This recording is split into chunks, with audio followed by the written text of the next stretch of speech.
नमस्कार दोस्तों, exam कांकस channel पे आपका स्वागत है। मैं हूं केदारनाथ मिश्रा।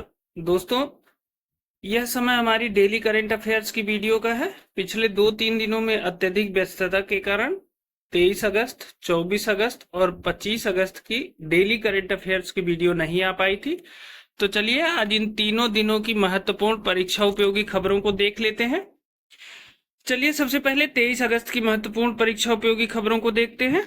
देखिए, पहली खबर थी 26वां सीएट क्रिकेट पुरस्कार किसे दिया गया है? रोहित शर्मा को दिया गया है। ठीक है, तो 26वां सीएट क्रिकेट पुरस्कार रोहित शर्मा को दिया गया है।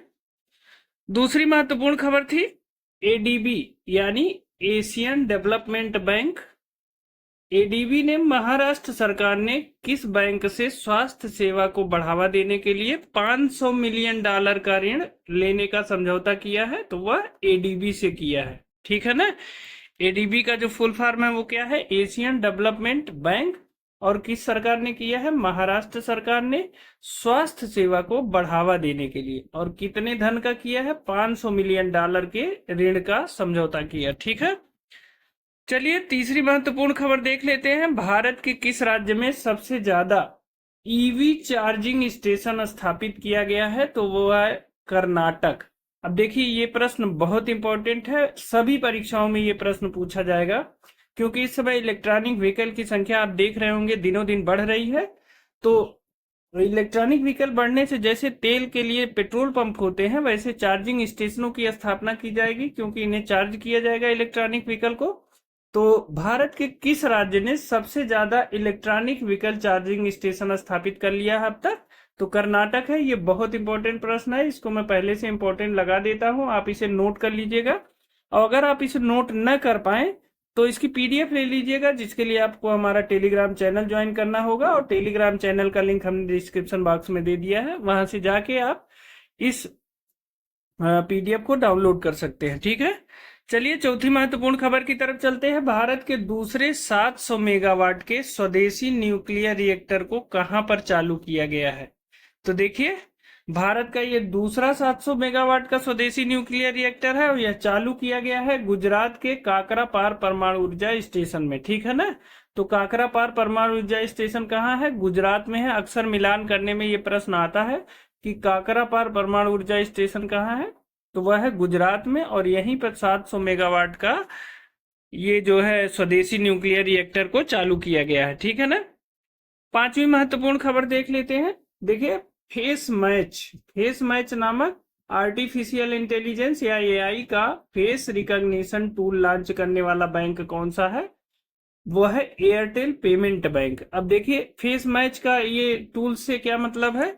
तो देखिए, जैसे सिग्नेचर करके पैसा निकालते हैं, वैसे कभी सिग्नेचर मैच नहीं किया तो फेस मैच कराया जाएगा। ये वही फेस मैच है और ये आर्टिफिशियल इंटेलिजेंस की मदद से किया जाएगा। तो फेस मैच नामक artificial intelligence face recognition tool का लॉन्च करने वाला जो बैंक है वह एयरटेल पेमेंट बैंक है, इसे याद रखिएगा। छठवीं महत्वपूर्ण खबर है, किन दो देशों ने एसएलसीआर परियोजना शुरू की है? ठीक है ना। तो यह देश है भारत और डेनमार्क। अब किन दो देशों ने एसएलसीआर परियोजना शुरू की है? तो भारत और डेनमार्क है। अब आप सोच रहे होंगे आखिर एसएलसीआर परियोजना क्या है? तो देखिए, एसएलसीआर का फुल फॉर्म है smart laboratory for clean reverse. ठीक है ना, smart laboratory for clean reverse. और यह परियोजना जो है नदियों की सफाई से संबंधित परियोजना है, इसलिए ये इंपॉर्टेंट है, क्योंकि इस समय जल संसाधनों की सुरक्षा और संरक्षण के लिए पूरी दुनिया में एक जागरूकता अभियान चल रहा है, युद्ध स्तर पे काम हो रहा है। तो उसी में ये एसएलसीआर परियोजना है, smart laboratory for clean reverse. इसे याद रख लीजिएगा, इसे कहीं नोट कर लीजिएगा। ठीक है, यह भारत और डेनमार्क के बीच में ये परियोजना शुरू की गई है। ठीक है, चलिए सातवीं महत्वपूर्ण खबर की तरफ चलते हैं। किसने एमआरएफ सैलून कैटेगरी में, देखिए एमआरएफ सैलून कैटेगरी में Indian national car racing championship 2024 जीता है? तो यह जीता है डायना पुंडल ने। यह पुणे की रहने वाली है। ठीक है ना। तो एमआरएफ सैलून कैटेगरी में Indian national car racing championship जीतने वाली जो है डायना पुंडल, ये पहली महिला है, यह पुणे की रहने वाली है। ठीक है ना। चलिए 8वीं महत्वपूर्ण खबर की तरफ चलते हैं। हाल ही में सिंसिनाटी ओपन खिताब किसने जीता? देखिए सिंसिनाटी ओपन खिताब के बारे में पूछ रहा है, किसने जीता है? जैनिक सिनर और आर्यना सबालेंका ने।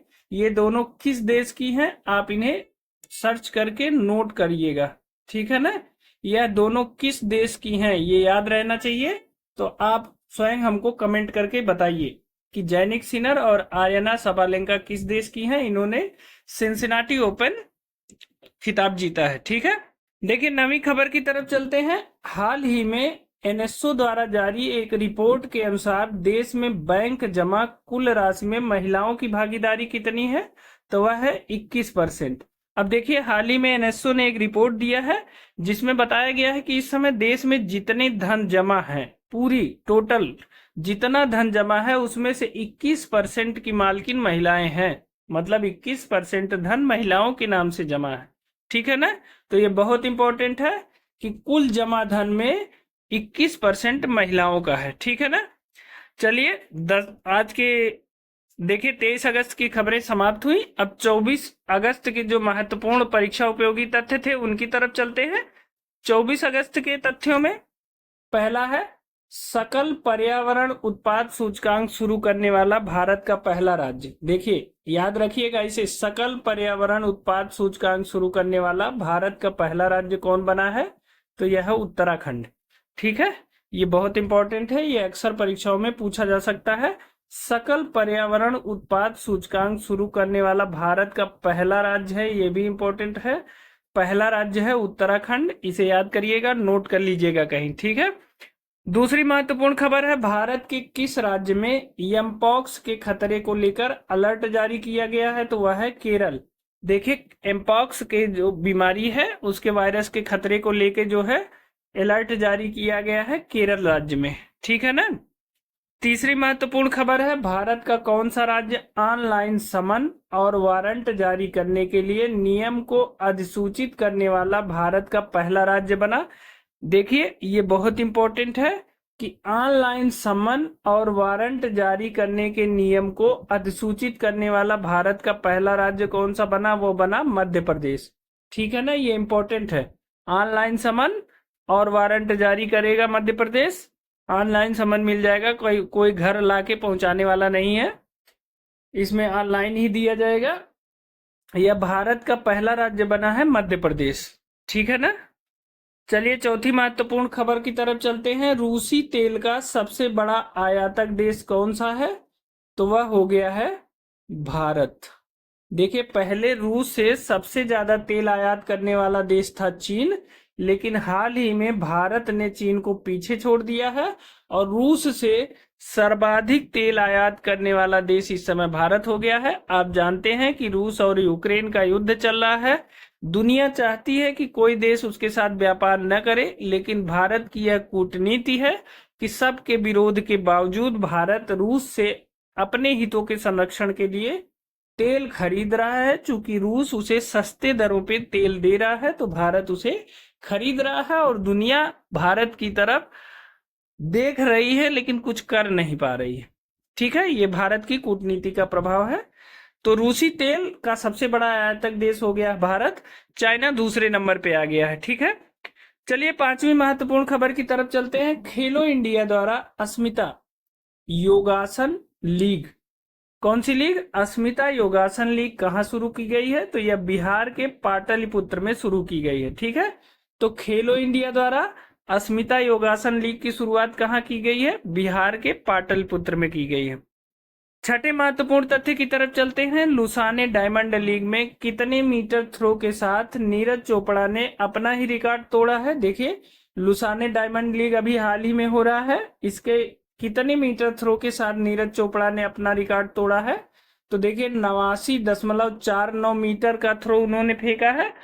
आप जानते होंगे अभी ओलंपिक में उन्होंने 89.45 मीटर का थ्रो फेंका था, दूसरे स्थान पर रहे थे, ठीक है ना। तो अब इस रिकॉर्ड को उन्होंने लुसाने में तोड़ दिया और 89.49 मीटर का थ्रो फेंका है, ठीक है ना। चलिए सातवें महत्वपूर्ण तथ्य की तरफ चलते हैं। हाल ही में शुद्ध शून्य कार्बन उत्सर्जन का दर्जा हासिल करने वाला एयरपोर्ट कौन सा है? हाल ही में शुद्ध शून्य कार्बन उत्सर्जन का दर्जा हासिल करने वाला भारत का जो एयरपोर्ट है कौन सा है? Indira Gandhi international airport, IGI, नई दिल्ली। ठीक है ना? शुद्ध शून्य कार्बन उत्सर्जन का दर्जा हासिल करने वाला जो एयरपोर्ट है वो इंदिरा गांधी नेशनल एयरपोर्ट, नई दिल्ली है। याद रखिएगा।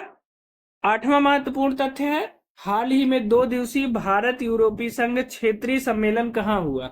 हाल ही में 2 दिवसीय भारत यूरोपीय संघ क्षेत्रीय सम्मेलन का आयोजन कहाँ हुआ? तो वह नई दिल्ली में हुआ। ठीक है ना? याद रखिएगा। अब देखिए 25 अगस्त की जो महत्वपूर्ण खबरें हैं उनको देख लेते हैं। देखिए सुभद्रा योजना किस राज्य में शुरू की गई? सुभद्रा योजना की शुरुआत किस राज्य में की गई है? तो ये है उड़ीसा राज्य में। ठीक है, ये इंपॉर्टेंट है। सुभद्रा योजना की शुरुआत किस राज्य में की गई है? उड़ीसा राज्य में की गई है। चलिए इसकी व्याख्या देख लेते हैं, क्या है सुभद्रा योजना। देखिए उड़ीसा के जो मुख्यमंत्री हैं वो मोहन मांझी बने हैं। देखिए ये भी याद रखिएगा क्योंकि बहुत दिनों बाद जो है नवीन पटनायक की सरकार चली गई है और अब उड़ीसा के जो नए मुख्यमंत्री हैं वो हैं मोहन मांझी। इन्होंने सुभद्रा योजना की शुरुआत की है, उसका अनावरण किया है। इस योजना के तहत अगले 5 वर्षों में 21 से 60 वर्ष आयु की 1 करोड़ महिलाओं को 50,000 रुपए देने का वादा किया गया है। ठीक है ना? तो इस योजना सुभद्रा योजना में क्या कहा गया है कि अगले 5 वर्षों में 21 से 60 वर्ष आयु की 1 करोड़ महिलाओं को 50,000 रुपए दिया जाएगा। ठीक है ना? तो ये इंपॉर्टेंट तथ्य है, इसे याद रखिएगा। दूसरा महत्वपूर्ण तथ्य है, भारत ने किस देश के साथ कृषि, चिकित्सा और सांस्कृतिक सहयोग के क्षेत्र में समझौते पर हस्ताक्षर किया? देखिए अभी प्रधानमंत्री नरेंद्र मोदी यूक्रेन गए थे, तो यूक्रेन जाने के बाद उन्होंने एक समझौता किया यूक्रेन के साथ। देखिए कृषि, चिकित्सा और सांस्कृतिक सहयोग के क्षेत्र में एक समझौता किया है यूक्रेन के साथ। ठीक है ना? तो याद रखिएगा इसे। तीसरी महत्वपूर्ण खबर है, हाल ही में खेलो इंडिया अस्मिता का उशू लीग। देखिए अभी हमने वहां बताया था अस्मिता का योगा वो पाटलिपुत्र बिहार में हुआ था, जबकि खेलो इंडिया अस्मिता का उशू लीग कहाँ शुरू हुआ है? वो हुआ है उत्तर प्रदेश में। तो ये बहुत इंपॉर्टेंट है क्योंकि ये यूपी स्पेशल का प्रश्न हो जाएगा। तो खेलो इंडिया अस्मिता वुशु लीग कहाँ शुरू हुई है? ये उत्तर प्रदेश में शुरू हुई है। चौथी महत्वपूर्ण खबर है, हाल ही में भारत का पहला रीयूजेबल हाइब्रिड रॉकेट RHUMI-1 या रूमी-1 कहां से लॉन्च किया गया है? तो वह तमिलनाडु से लॉन्च किया गया है। अब इसमें देखिए 2-3 चीजें बहुत महत्वपूर्ण है। भारत का पहला, याद रखिएगा, भारत का पहला रीयूजेबल हाइब्रिड रॉकेट RHUMI-1 या रूमी-1 को लॉन्च किया गया है तमिलनाडु से। अब अगर पूछ लेगा प्रश्न कि भारत का पहला रीयूजेबल हाइब्रिड रॉकेट कौन सा है, तो वह है रूमी-1। कहां से लॉन्च किया गया? तो तमिलनाडु से लॉन्च किया गया है। तो इसको इंपॉर्टेंट लगा लीजिए। यह प्रश्न जो है आने वाली परीक्षाओं में पूछे जाने की संभावना बहुत अधिक है। चलिए अगले महत्वपूर्ण तथ्य की तरफ चलते हैं। हाल ही में किस देश ने भारत सहित 35 देशों को वीजा मुक्त प्रवेश की अनुमति दी है? तो श्रीलंका ने। ठीक है, श्रीलंका ने भारत सहित 35 देशों को वीजा मुक्त प्रवेश की अनुमति दी है। ठीक है, आपको पता होगा हाल ही में अभी श्रीलंका आर्थिक संकट में फंस गया था। भारत ने उसे आर्थिक संकट से उबारने में बहुत मदद की है। अब धीरे धीरे श्रीलंका पटरी पे आ रहा है, वहां की आर्थिक स्थिति में सुधार हो रहा है। तो श्रीलंका ने भारत सहित 35 देशों को जो है वीजा मुक्त प्रवेश की अनुमति दी है, इसे याद रखिएगा। छठा महत्वपूर्ण तथ्य है, हाल ही में किस क्रिकेटर ने अंतरराष्ट्रीय क्रिकेट के सभी प्रारूपों से संन्यास लेने की घोषणा की है? तो वो है शिखर धवन। ठीक है, शिखर धवन ने अंतरराष्ट्रीय क्रिकेट के सभी प्रारूपों से संन्यास लेने की घोषणा कर दी है। और अभी आप जानते हैं कि T20 वर्ल्ड कप जीतने के बाद 2020 क्रिकेट इंटरनेशनल क्रिकेट से जो है विराट कोहली, रोहित शर्मा और रविंद्र जडेजा ने भी इंटरनेशनल 2020 क्रिकेट से संन्यास लेने की घोषणा की थी। लेकिन शिखर धवन ने अंतरराष्ट्रीय क्रिकेट के सभी प्रारूपों से संन्यास लेने की घोषणा कर दी है। ठीक है, तो दोस्तों अब चलते हैं 7वें महत्वपूर्ण तथ्य की तरफ। हाल ही में ड्रोन आधारित वन रोपण परियोजना बीपीसीएल ने कहां शुरू की है? तो बिहार में की है। अब देखिए इसमें 2-3 तथ्य हैं। एक तो ड्रोन आधारित वन रोपण परियोजना किसने शुरू किया है? तो भारत पेट्रोलियम कॉर्पोरेशन लिमिटेड ने, बीपीसीएल ने शुरू किया है। दूसरा ये प्रश्न बन सकता है कि कहां से शुरू किया है या कहां पर शुरू किया है? तो बिहार में शुरू किया है। तो इस तथ्य को याद रखिएगा, क्योंकि एक बार जो है ड्रोन से वन के क्षेत्रफल की गणना हुई थी ड्रोन से, तो वो प्रश्न पूछा गया था। तो इस बार ड्रोन आधारित वन रोपण परियोजना है, तो जरूर लोक सेवा आयोग इससे संबंधित प्रश्न बनाएगा।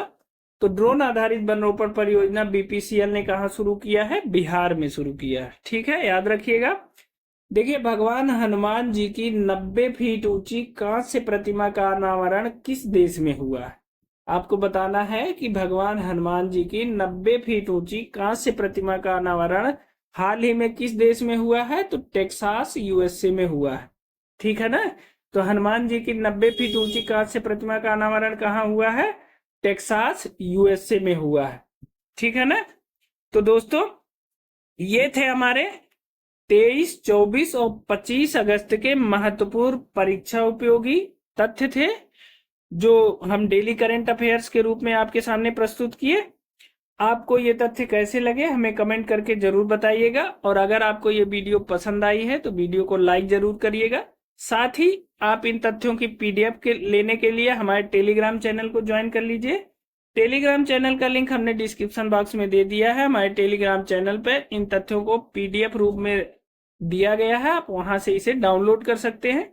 साथ ही दोस्तों अगर आप इस चैनल पर नए हैं तो इस चैनल को सब्सक्राइब जरूर कर लीजिए, क्योंकि यह चैनल लोक सेवा आयोग से संबंधित विभिन्न परीक्षाओं जैसे आरओ और यूपीपीसीएस की परीक्षा से संबंधित महत्वपूर्ण टेस्ट सीरीज चला रहा है, और जहां पे केवल उन्हीं प्रश्नों को सॉल्व कराया जाता है जिनके परीक्षा में आने की संभावना बहुत ज्यादा है और जिसे आप गलत भी करते हैं। ठीक है, तो आज के लिए इतना ही। मिलते हैं अगली वीडियो में किसी नए टॉपिक के साथ। तब तक के लिए बहुत बहुत धन्यवाद।